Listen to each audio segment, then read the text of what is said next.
नमस्कार दोस्तों, आपका आज के इस वीडियो में स्वागत है।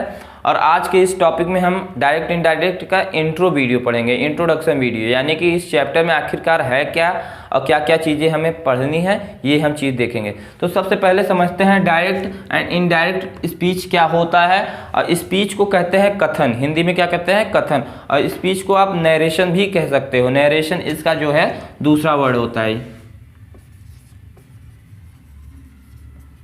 नरेशन। ठीक है, नरेशन भी आप कह सकते हो।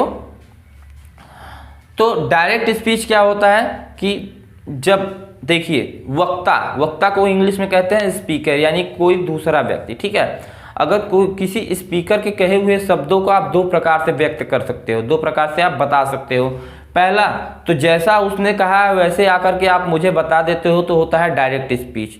ठीक है, और अगर वक्ता के कहे हुए शब्दों को, स्पीकर के कहे हुए शब्दों को आप अपने बातों में परिवर्तित करके बताते हो, अपने बातों में बदल करके बताते हो, तो उसे हम इनडायरेक्ट स्पीच कहते हैं। अगर फॉर एग्जांपल जैसे उसने कहा था कि मैं ऐसा, ही सेड टू मी, उसने मुझसे ऐसा कहा था, you are disturbing me now, कि तुम मुझे डिस्टर्ब कर रहे हो, तो क्या हो गया डायरेक्ट स्पीच की, उसने मुझसे ऐसा कहा था, तुम मुझे डिस्टर्ब कर रहे हो। अब लेकिन अब इसी बात को हम अपनी बातों में बदल करके बोले कि उसने मुझसे कहा था कि तुम मुझे डिस्टर्ब कर रहे थे, यानी कर रहे हो नहीं, ये पास्ट है तो वो भी पास्ट में डिस्टर्ब कर रहा था ना, तो क्या हो गया इनडायरेक्ट स्पीच। तो सबसे पहले समझते हैं इसमें कितने सारे चेंजेस होते हैं, कैसे कैसे होते हैं और क्या क्या इसमें हमको पढ़ना है। सबसे पहले जो बेसिक चीजें हैं वो हम जान लेते हैं। इतने पार्ट को हम कहते हैं रिपोर्टिंग स्पीच, यानी कि कामा इन्वर्टेड कामा के बाहर वाले भाग को हम कहते हैं रिपोर्टिंग स्पीच। और इतने पार्ट को हम कहते हैं रिपोर्टेड स्पीच, यानी कि कामा इन्वर्टेड कामा के अंदर वाले भाग को रिपोर्टेड स्पीच कहते हैं। ये 66-99 भी आप इसे कह सकते हो। 66-99 मतलब 66-99। ओके, इसको इन्वर्टेड कामा कहते हैं। ठीक है, अब अगला चीज की रिपोर्टिंग स्पीच में इतने को पार्ट को रिपोर्टिंग स्पीच कहते हैं। रिपोर्टिंग स्पीच में आए हुए वर्ब को रिपोर्टिंग वर्ब कहते हैं, यानी सेड को हम रिपोर्टिंग वर्ब कहते हैं। इसमें टोटल 6 चेंजेस होते हैं गाइस। इसमें कितने चेंजेस होते हैं, टोटल 6 चेंजेस होते हैं। सबसे पहला परिवर्तन जो होता है, सबसे पहला जो परिवर्तन होता है रिपोर्टिंग वर्ब का चेंज, रिपोर्टिंग वर्ब का परिवर्तन। दूसरा परिवर्तन टू का परिवर्तन। तीसरा परिवर्तन कामा इन्वर्टेड कामा को हटा करके कंजक्शन लगाते हैं, तीसरा परिवर्तन। चौथा परिवर्तन अगर सेकेंड पर्सन प्रोनाउन आ जाए, अब चाहे यहाँ पर आए, चाहे यहाँ पर आए, चाहे यहाँ पर आए, कहीं पर भी आए, अगर सेकेंड पर्सन प्रोनाउन आता है तो उसका चौथा परिवर्तन, ये चौथा परिवर्तन हो गया। ठीक है, अगर सेकेंड पर्सन प्रोनाउन, अब फर्स्ट पर्सन अगर प्रोनाउन आ जाए तो उसका परिवर्तन 5वां परिवर्तन कहलाता है, यानी कि 5 परिवर्तन। और छठा और लास्ट जो परिवर्तन वो होता है नियर वर्ड को हम डिस्टेंस वर्ड में कन्वर्ट करते हैं, यानी कि जो नियरेस्ट वर्ड, पास बताने वाला जो शब्द होता है उसको दूर बताने वाले शब्दों में है बदलते हैं। अब ये जो बदलेंगे तो इनके बदलने से कुछ इनसे रिलेटेड कुछ रूल भी होगा, तो चलिए हम वो रूल भी देख लेते हैं। देखिए, से या सेड, टेल या टोल्ड में तभी बदलता है जब इसके बाद कोई ऑब्जेक्ट आया रहे, इसके बाद कोई ऑब्जेक्ट आया रहे। फॉर एग्जांपल अगर यहाँ पर ऑब्जेक्ट आया ही न रहे, टू मी न रहे, तो सेड को हम सेड ही में रखेंगे, बदलेगा सेड नहीं। तो सेड को तभी हम बदलते हैं जब इसके बाद कोई ऑब्जेक्ट आया रहे, मी आया रहे, ही आ रहा है, देम आ रहा है, कुछ भी आया रहे, यहाँ पर कुछ आया रहे। ठीक है, टू को हम सिंपली हटा देते हैं, इससे रिलेटेड कोई रूल नहीं होता है। तीसरा चेंजेस कॉमा इन्वर्टेड कॉमा हटा करके हम कंजक्शन दैट लगाते हैं। क्या लगाते हैं, कंजक्शन दैट लगाते हैं। अब कैसे, क्यों दैट लगाते हैं और क्या क्या कंजक्शन लगते हैं वो सारे बताता हूं। अगर देखिए, अगर रिपोर्टेड स्पीच पॉजिटिव सेंटेंस में है या नेगेटिव सेंटेंस में है तो कंजक्शन दैट लगता है, कंजक्शन दैट लगता है। लेकिन अगर रिपोर्टेड स्पीच, यानी कि रिपोर्टेड स्पीच में आने वाला सेंटेंस आपका फर्स्ट इंट्रोगेटिव सेंटेंस है तो आपका कंजक्शन इफ या वेदर लगता है, इफ या वेदर लगता है। लेकिन रिपोर्टेड स्पीच में आने वाला सेंटेंस अगर सेकेंड इंट्रोगेटिव है तो जो क्वेश्चन वर्ड होता है, क्वेश्चन जो वर्ड होता है वही आपका कंजक्शन बन जाता है। जो क्वेश्चन वर्ड होता है, जैसे फर्स्ट इंट्रोगेटिव सेंटेंस क्या होता है, या तो do, does, did, is, am, are, is, am, are, इन सब चीज़ों से अगर शुरू होता है तो वो फर्स्ट इंट्रोगेटिव सेंटेंस होता है। तो सेकेंड इंट्रोगेटिव सेंटेंस कब होता है? जब वो क्वेश्चन वर्ड से शुरू होता है, जैसे व्हाट, वाई, हुम, वेयर, हाउ, हाउ मच, ये सब से शुरू अगर होता है तो वो क्या होता है? क्वेश्चन वर्ड होता है, उसे हम सेकेंड इंट्रोगेटिव सेंटेंस कहते हैं। तो ये तीसरा परिवर्तन कंजक्शन। और अगर ये रिपोर्टेड स्पीच में आने वाला सेंटेंस इंपरेटिव सेंटेंस रहे, इंपरेटिव सेंटेंस है यानी उसमें आज्ञा, सलाह, आदेश ये सब रहे, तो क्या होता है?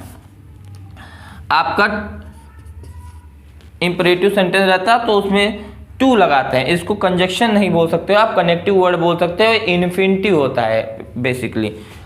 आपको मैंने बताया कि second person pronoun, second person pronoun देखिए एक ही होता है, एक होता है यू होता है केवल। First person pronoun, second person pronoun, third person pronoun किसे कहते हैं? सिंपल सी भाषा में हम समझते हैं, जैसे मैं बोल रहा हूं तो मैं हो गया फर्स्ट पर्सन, आपसे बोल रहा हूं तो आप हो गए सेकेंड पर्सन, और आपसे बोल रहा हूं किसी और के बारे में बोल रहा हूं तो वो हो गया थर्ड पर्सन। तो यही बहुत सिंपल है। तो जब मैं बोल रहा हूँ किसी और से बोल रहा हूँ, आपसे बोल रहा हूँ तो आपसे बोल रहा हूँ तो आप तो एक ही हो, तो यू हमेशा सेकेंड पर्सन प्रोनाउन होता है। और जो फर्स्ट पर्सन प्रोनाउन होता है वो होता है आई और वी, आई और पी, वी। तो आई और वी के जितने भी पार्ट हैं, फॉर एग्जांपल आई के कितने पार्ट हैं? नॉमिनेटिव केस होगा, ऑब्जेक्टिव केस में हो जाएगा आई, मी, माई या माइन, ये हो गया आपका। ठीक है, वी के कितने पार्ट हैं? वी, अस, आवर या आवर्स। ठीक है, ये हो गया आपका फर्स्ट पर्सन प्रोनाउन। ठीक है, सेकेंड पर्सन प्रोनाउन क्या हो गया? यू, यू, योर, योर्स होता है ना, यू, योर, योर्स, ये आपका सेकेंड पर्सन प्रोनाउन हो गया, सेकेंड पर्सन प्रोनाउन। अगर सेकेंड पर्सन प्रोनाउन आ जाता है यानी चौथा चेंजेज आ जाता है तो सेकेंड पर्सन प्रोनाउन हमेशा बदलता है ऑब्जेक्ट के अनुसार। किसके अनुसार बदलता है? हमेशा ऑब्जेक्ट के अनुसार। और अगर फर्स्ट पर्सन प्रोनाउन आ जाए यानी कि मी आ जाए तो हमेशा बदलता है सब्जेक्ट के अनुसार, यानी कि रिपोर्टिंग स्पीच के सब्जेक्ट के अनुसार फर्स्ट पर्सन प्रोनाउन बदलता है। यानी कि देखिए यहाँ पर मी आया ना, आई का ही पार्ट है ये, आई, मी, माई, माइन फर्स्ट पर्सन प्रोनाउन में ही आता है। तो अगर मी आया है, फर्स्ट पर्सन प्रोनाउन आता है तो उसको हम बदलते हैं सब्जेक्ट के अनुसार, और सेकेंड पर्सन प्रोनाउन आता है तो उसको बदलते हैं हम रिपोर्टिंग स्पीच के ऑब्जेक्ट के अनुसार। और लास्ट और चेंजेस है जो आपको याद करने पड़ेंगे, वो नाउ का हो गया जैसे देन हो जाएगा। ठीक है, नियर वर्ड का डिस्टेंस वर्ड में हो जाता है कन्वर्जन। यानी कि फॉर एग्जांपल बहुत सारे इसमें 10-12 वर्ड होते हैं, आप याद कर लीजिएगा, बुक में लिखा रहता है। जैसे नाउ का देन, दिस का दैट, दिस का दोस, हियर का देयर, टुडे का दैट डे, टुमारो का द नेक्स्ट डे या द फॉलोइंग डे या द डे आफ्टर भी होता है। ठीक है, अब इसको हम लोग जो है चलते हैं बदलते हैं, देखते हैं कि इसमें क्या क्या परिवर्तन हुए हैं। ठीक है, सबसे पहले मैंने बताया ही, शेड को बदलते हैं टेल या टोल्ड में। अच्छा, जिस प्रकार से रहेगा उसी प्रकार से हो जाएगा टेल या, मान लीजिए यहाँ पर सेड न रहे, सेज रहे, से रहे, तो क्या आप टोल्ड में बदल दोगे? नहीं, से रहेगा तो टेल, से रहेगा तो टेल, और सेज रहेगा तो टेल्स, सेज रहेगा तो टेल्स, और सेड रहेगा तो टोल्ड,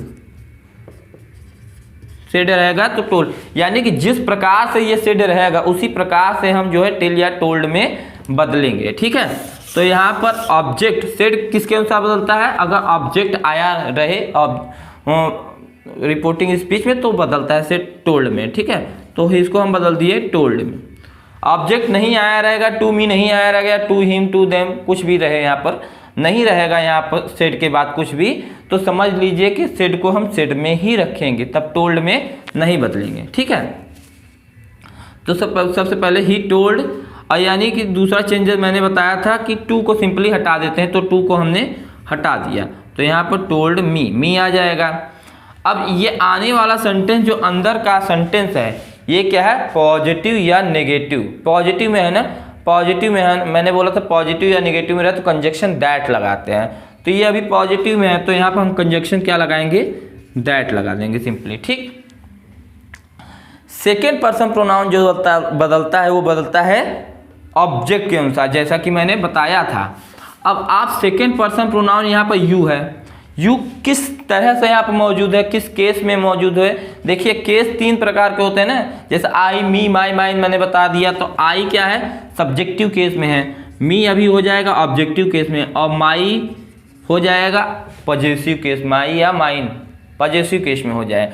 तो ये जिस केस में है इसका केस नहीं चेंज होगा, ये केवल चेंज होगा ऑब्जेक्ट के अनुसार, ठीक है। फॉर एग्जांपल जैसे यहाँ पर यू है, यहाँ पर सब्जेक्टिव केस में है यू, तो आप यू को आप भूल जाइए। अब ये देखिए मी का सब्जेक्टिव केस क्या होता है, यानी कि उसी केस में रखेंगे पर इसका रखेंगे, यानी कि ऑब्जेक्ट का। फॉर एग्जांपल जैसे मी का ऑब्जेक्टिव केस क्या होता है, मी का ऑब्जेक्टिव केस क्या, सब्जेक्टिव केस क्या होता है, मी का सब्जेक्टिव केस क्या होता है, आई होता है।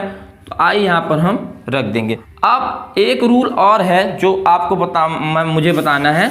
फॉर एग्जांपल अगर रिपोर्टिंग स्पीच पास्ट में हो तो आने वाला जो रिपोर्टेड स्पीच है वो भी पास्ट में हो जाता है। और किस तरह से पास्ट में हो जाता है उसको हम देखते हैं। अच्छा, ये कॉमन सेंस भी है, ये कुछ वैसा हाइपोथेटिकल थिंकिंग नहीं है, कॉमन सेंस है कि अगर रिपोर्टिंग स्पीच पास्ट में है तो जाहिर सी बात है रिपोर्टेड पार्ट भी पास्ट में ही होना चाहिए, है कि नहीं। तो अब किस तरह से पास्ट में होगा वो हम चीज़ देखते हैं। तो चलिए गाइस देखते हैं, अगर रिपोर्टिंग स्पीच पास्ट में है तो रिपोर्टेड पार्ट अगर मान लीजिए प्रेजेंट इंडेफिनिट में है तो पास्ट में बदल जाएगा, पास्ट इंडेफिनिट में हो जाएगा। अगर रिपोर्टेड पार्ट प्रेजेंट कॉन्टिन्यूस है तो पास्ट कॉन्टिन्यूस में हो जाएगा, और प्रेजेंट परफेक्ट है तो पास्ट परफेक्ट में हो जाएगा, और प्रेजेंट परफेक्ट कॉन्टिन्यूस टेंस है तो पास्ट परफेक्ट कॉन्टिन्यूस टेंस में हो जाएगा। यानी कि जैसे 4 इधर है वैसे 4 उधर हो जाएगा। प्रेजेंट में जिस तरह से इधर इस तरफ है उस तरह से पास्ट में उस तरफ हो जाएगा, ठीक है। जैसे प्रेजेंट इंडेफिनिट, प्रेजेंट कॉन्टिन्यूस। बस थोड़ा सा ये तो आपको सिंपल है, आराम से लर्न हो जाएगा, बहुत सी आसान है। लेकिन अब थोड़ा सा एक दिमाग में चीज़ रखने वाली बात है, अगर पास्ट इंडेफिनिट में है तो पास्ट परफेक्ट में हो जाएगा। बस यही आपको दिमाग में ट्रिक घुसाना है दिमाग में। वो तो एकदम सरल था, क्योंकि अगर प्रेजेंट में जहाँ इस तरफ जैसे रहेगा पास्ट में भी उस तरफ हो जाएगा, ठीक है। लेकिन अगर पास्ट इंडेफिनिट में रहता है तो पास्ट परफेक्ट में हो जाता है, पास्ट कॉन्टिन्यूस में रहता है तो पास्ट परफेक्ट कॉन्टिन्यूस में हो जाता है। और अब 2 बच रहे हैं, पास्ट कॉन्टिन्यूस टेंस के बाद क्या आता है, पास्ट परफेक्ट टेंस और पास्ट परफेक्ट कॉन्टिन्यूस टेंस। तो अगर past continuous tense, past perfect tense और पास्ट परफेक्ट कॉन्टिन्यूस टेंस आ जाता है तो उसमें होता है नो चेंज होता है। क्या नो चेंज होता है, मतलब कि अगर आ गया पास्ट परफेक्ट टेंस में या पास्ट परफेक्ट कॉन्टिन्यूस टेंस में तो जिस टेंस में रहेगा उसी टेंस में हम छोड़ देंगे, उसको परिवर्तित नहीं करेंगे। और दूसरा चीज़ कि जैसे कि मैंने बताया कि प्रेजेंट का पास्ट में हो जाता है, तो अब फ्यूचर में मान लीजिए विल शैल आता है, विल शैल आएगा तो सिंपली उसको वुड और शुड में बदल दीजिएगा। कैन आएगा तो उसको कुड में बदलेंगे, मे आएगा तो उसको माइट में बदल देंगे। यानी कि उस वर्ड का जो पास्ट होता होगा वो हम उसमें चेंज कर देंगे। इसमें बहुत देखिए, तो अब ये किस में है, हमने देखा कि आर लगा है, यू सब्जेक्ट लगा है, आर के साथ डिस्टर्बिंग लगा है। तो इज एम आर हम जान गए कि ये प्रेजेंट कॉन्टिन्यूस में होता है। तो प्रेजेंट कॉन्टिन्यूस है तो पास्ट कॉन्टिन्यूस टेंस में हो जाए। अब पास्ट कॉन्टिन्यूस टेंस की हेल्पिंग वर्ब क्या होती है, वाज वर्ब होती है। तो वाज वर्ब यहाँ पर लगाएंगे। तो आई हो गया, आई वॉज, आई के साथ वॉज लगता है, ठीक है। अगर सिंगुलर रहता है तो वाज लगता है, अगर सब्जेक्ट प्लूरल होता है तो वर लगता है। तो आई वॉज डिस्टर्बिंग, मी बदलेगा सब्जेक्ट के अनुसार। मी यहाँ पर मौजूद किस रूप में है, मी मौजूद किस रूप में है, ऑब्जेक्टिव केस में है। तो अब मी को आप भूल जाइए, ये बताइए ही का ऑब्जेक्टिव केस क्या होता है। वो ही का ऑब्जेक्टिव केस जो होगा वही हम यहाँ पर रखेंगे। मी को भूल जाइए, मी से नहीं मतलब है। अब मी का सोचिए कि मी को भूल जाइए, आप ये देखिए कि ही जो है, ही अगर उसके स्थान पर जाएगा वो उसका ऑब्जेक्टिव केस क्या होता है। तो ही का ऑब्जेक्टिव केस हमेशा हिम होता है। तो यहाँ पर हम सिंपली हिम कर देंगे। और नाउ का क्या होता है, नियर वर्ड का, डिस्टेंस वर्ड में आप याद कर लोगे कन्वर्जन वाला वर्ड। नाउ का होता है देन हो जाएगा, क्या हो जाएगा, देन हो जाएगा। अगला पॉइंट जो दिमाग में रखने वाली बात यह है कि जो डायरेक्ट इनडायरेक्ट में आपको सीखने वाली बात है, इसमें देखिए टोटल 5 तरह के सेंटेंसेज होते हैं। आप इस दुनिया में जो भी आप बात बोलते हो वो इन्हीं 5 सेंटेंस के अंतर्गत ही बोलते हो, इसी के अंडर में सब कुछ आता है। यानी कि जो भी आप बात बोलते हो, या तो वो सेंटेंस जो होता है जो आप भी बात बोलते हो, जो भी बात बोलते हो, या तो आपका वो असर्टिव बोलते हो, ये असर्टिव में बोलते हो, ठीक है, या तो आप असर्टिव सेंटेंस बोलते हो, या तो आप अपनी बात को इंट्रोगेटिव बोलते हो, या तो आप अपनी बात को इंपरेटिव बोलते हो, या तो आप अपनी बात को ऑप्टेटिव बदलते हो, या फिर एक्सक्लेमेटरी बोलते हो। आप इन्हीं पांचों के जो भी आप कुछ बोलते हो इन्हीं पांचों के अंतर्गत ही आता है। 90% से ज़्यादा लोग जो बात करते हैं वो हमेशा इन दो सेंटेंसेस के अंतर्गत ही बात करते हैं, या तो उनकी बात जो है असर्टिव सेंटेंस में होती है या तो इंट्रोगेटिव सेंटेंस में होती है। इंपरेटिव सेंटेंस का लोग 9% इस्तेमाल करते हैं, यानी कि 90% ये 9% ये, और इसको अब मुझे देना हो तो इन दोनों को मैं 1% दूंगा। ऑप्टेटिव एक्सक्लेमेटरी सेंटेंस लोग प्रयोग ही नहीं करते, ज़्यादा यूज़ नहीं करते, 1% इसका इस्तेमाल होता है। लेकिन 90% से ज़्यादा इस्तेमाल क्या होता है, असर्टिव और इंट्रोगेटिव सेंटेंस। उसके बाद इंपरेटिव होता है लेकिन कम होता है, फिर ऑप्टेटिव एक्सक्लेमेटरी। तो असर्टिव सेंटेंस जो होता है दो प्रकार के होते हैं। कितने प्रकार के होते हैं? दो प्रकार के होते हैं। एक होता है पॉजिटिव, एक होता है नेगेटिव। Positive negative. इंट्रोगेटिव होता है 3 प्रकार के होता है। इंट्रोगेटिव कितने प्रकार का होता है? 3 प्रकार का। तो first interrogative, second interrogative, interrogative with negative. Optative होता है। ऑप्टेटिव में क्या दिया रहता है? ऑप्टेटिव में किसी के लिए आशा जो है प्रार्थना किया जाता है, ब्लेसिंग होता है, किसी के लिए कर्स किया जाता है, तो ये ऑप्टेटिव सेंटेंस में आता है। एक्सक्लेमेटरी सेंटेंस में क्या होता है? दुख आश्चर्य जो व्यक्त किया जाता है अपने शब्दों में, तो उसे हम वो एक्सक्लेमेटरी के कैटेगरी में आता है। ये जब हम आपको सेंटेंस बताएंगे तो आपको उसी में बताएंगे। अब बात यह है कि मैं ये आपको सारी चीज़ें बता क्यों रहा हूँ, इसलिए मैं आपको ये सब बता रहा हूँ क्योंकि अब चूंकि इतने ही सारे 5 ही सेंटेंस है, ठीक है, 5 ही सेंटेंस है। अब डायरेक्ट इनडायरेक्ट जो होगा इन्हीं पांचों में से कोई एक का होगा।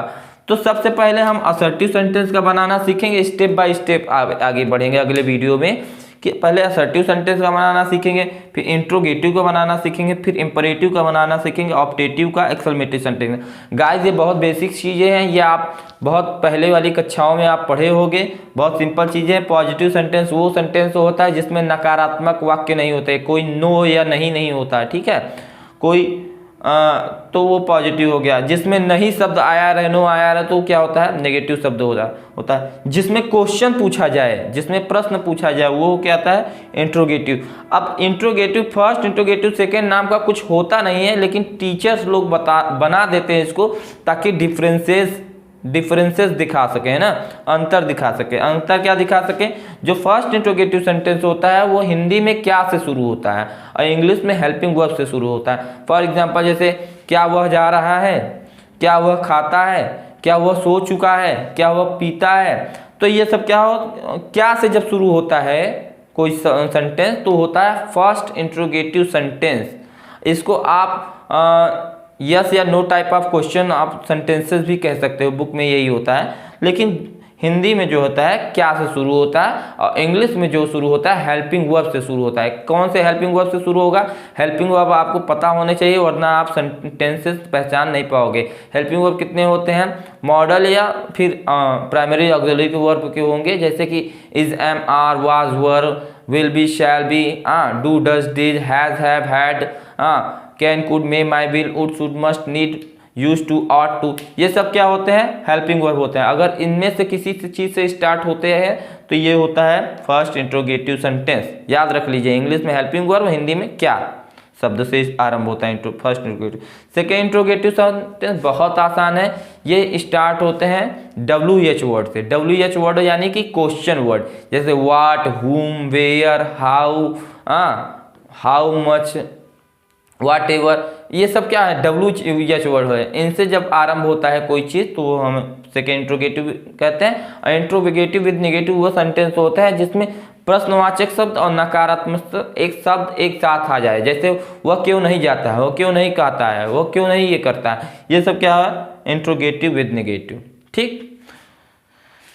ऑप्टेटिव इंपरेटिव सेंटेंस में क्या होता है कि 3-4 चीजें आते हैं। इंपरेटिव सेंटेंस 4 प्रकार के ही हो सकते हैं, 4 तरह से ही व्यक्त हो जाते हैं। या तो इंपरेटिव में जो रहता है ऑर्डर रहता है, या तो एडवाइस रहता है, या तो रिक्वेस्ट रहता है, या तो फिर प्रपोजल रहता है। इन चारों के अलावा जो है और ज़्यादा आते नहीं हैं। ठीक है, तो यही 4 होते हैं, इन्हीं को इंपेरेटिव सेंटेंस आप बोल सकते हो। जब मैं पढ़ाऊंगा तो बताऊंगा।